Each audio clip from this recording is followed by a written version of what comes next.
Hello designers, today we are ready to start the first of our two patterns. We're going to be creating the abstract pattern today. And then later we are going to be creating a hand-drawn motif pattern. We're still going to color and add all the finishing touches in Illustrator, but you're going to be doing parts of that by hand. But today it's going to be pretty simple.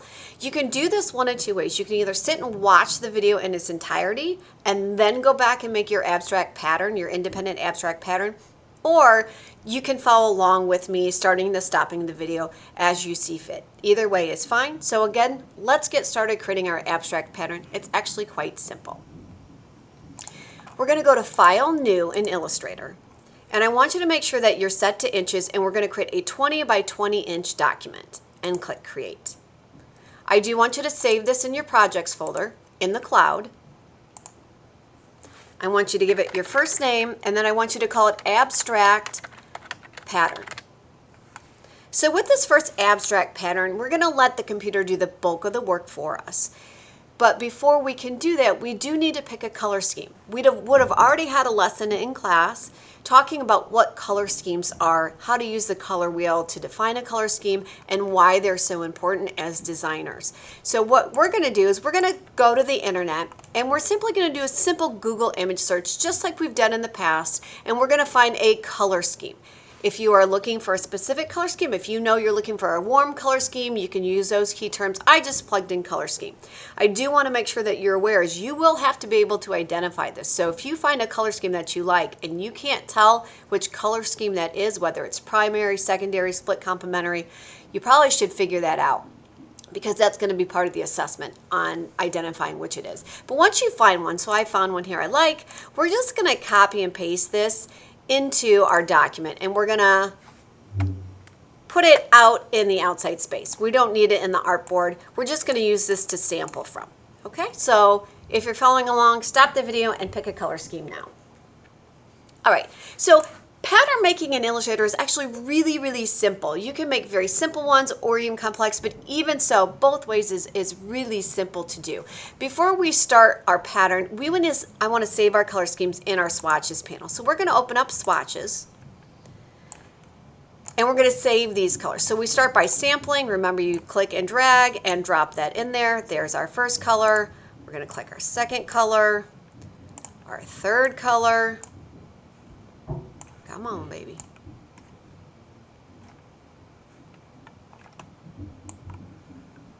There we go. I was going too fast. So I'm just sampling. I'm adding them all in here. So they're ready to go. Okay. Once I've done this, if I want, I can delete this now. I can get rid of this. And in fact, at some point in time, you're going to have to get rid of that. I'm going to leave it for now just so I remember to show you to delete it. Okay, so patterns work just like fills. So if I click, I'm just going to show you for a second. So if I click and drag, we have already kind of played around with the fact that there are pre-designed patterns in here. Illustrator has a bunch of them in that drop-down. If I go to the library and I go to patterns, some of us have already played around with these, right? There's some in here.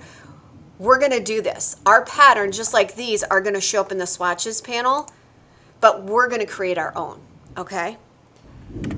So what tools can you use to create a pattern? Well, there's a lot of different tools. You can obviously use the basic shape tool. So you can use, your rectangles, you can use rounded rectangle, ellipse, star, you can even use the flare. However, I will tell you it does bog the computer down a little bit. You can use, you can actually use the type tool in your pattern maker. So I can make a pattern out of letters if I wanted to. I can also use the paintbrush tool.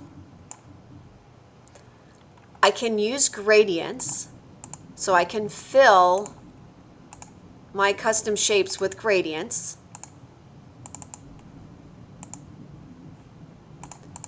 What you cannot do, and the only thing you really cannot do, is you can't use a pattern fill to make a pattern. So example, I can't fill a shape with a pattern and then try to make a pattern out of this.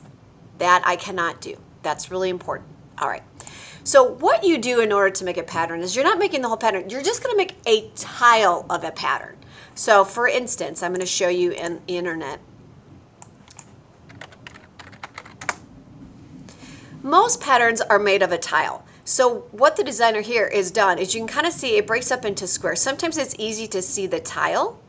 Sometimes it's not as easy to see the tile and how it fits together. But most patterns, especially most geometric patterns, they're just a repetitive tile that gets repeated over and over and over again. So you can see these are all, they're just making one portion and then it's getting repeated.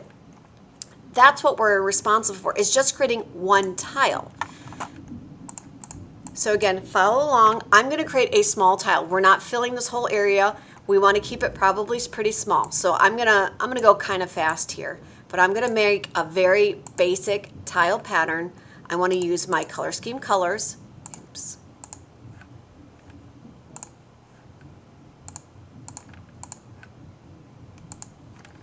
I want to make sure I'm using those. I'm going to use the paintbrush just because I'm going to show you how these work.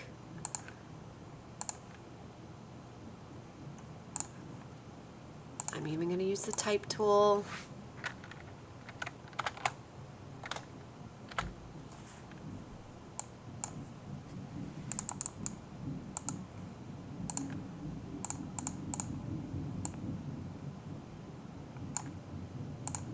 So you're just watching me kind of work here. Let's do that, the darker one. Now let's do that one. I can be really complex or very simple. I can do lots of shapes or just a couple of shapes. Sometimes people like to be really simple with it. Some people like to be more complex, but you're gonna just get a tile. So think of this as like a square. You don't have to put it within a square. You're just kind of a grouping of shapes. I'm gonna do one more just to show you. Okay, so I've got a little tile here. Notice how small I have this in this document, right? I'm not making a big tile. If I wanted to, I could start out really big, okay, make my tile, but just make sure you want to shrink this. There's no exact size it needs to be. You're going to see the effects of the size in just a little bit. Okay, so once you have your tile, so to speak, you do have to select all the components. And then it's as simple as going up to Object, Pattern, Make. This is going to tell you that you're about to create a new pattern. Just click OK, and it's going to show you what this pattern would look like. Now, I can fine-tune this pattern. So first of all, the first thing I can do is I can still move my pieces within the pattern. I can resize pieces. I can even change the color of pieces. I can rotate. Okay, I can undo my changes. So I can keep scaling and changing the size around. The next thing you're going to see is I can also change the type of pattern. So I can do a basic grid.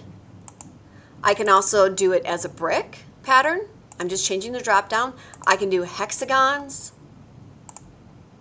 by column or by row. And then even within that, I do have some options. So you'll notice if I go to brick, I can tell the computer, do I want a little, how offset do I want it to be? So you can kind of play around. You just kind of have to click and see, ooh, do I like that? It's showing you a preview of what this would look like. I can even still fine tune it even more with this section here, which is your width and height. That's talking about the spacing between your tiles. So if I highlight this and I just use my arrow keys, I can decrease the width, the space between the tiles, and I can also decrease, I can do it to the point where it starts to overlap. If it overlaps, I then have some options. If I make my tile overlapping, I can tell the computer how I want that to overlap, how I want the horizontal and vertical to overlap.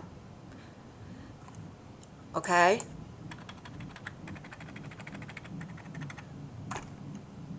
I'm just fine tuning. Don't worry, even if I decide later I don't like this, but I'm going to say I like this. Okay, I've got some negative space. Wherever I see white, that's negative space. When I'm happy with this, I'm going to click Done. And you're like, where did my pattern go? It's still there. It's just now been added to our swatches panel. So here's how you apply this. So the first thing we're going to do is we're going to delete that swatch. I don't need it anymore.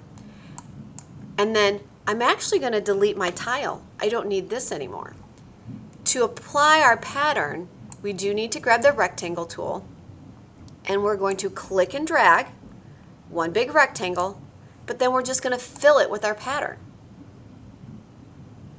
I can still make changes to this pattern. Here's the cool thing. If I decide maybe I don't like this, I want to change the color up, if I double click on where it says new pattern, it's going to bring me back to that pattern editing option, and I can tweak it.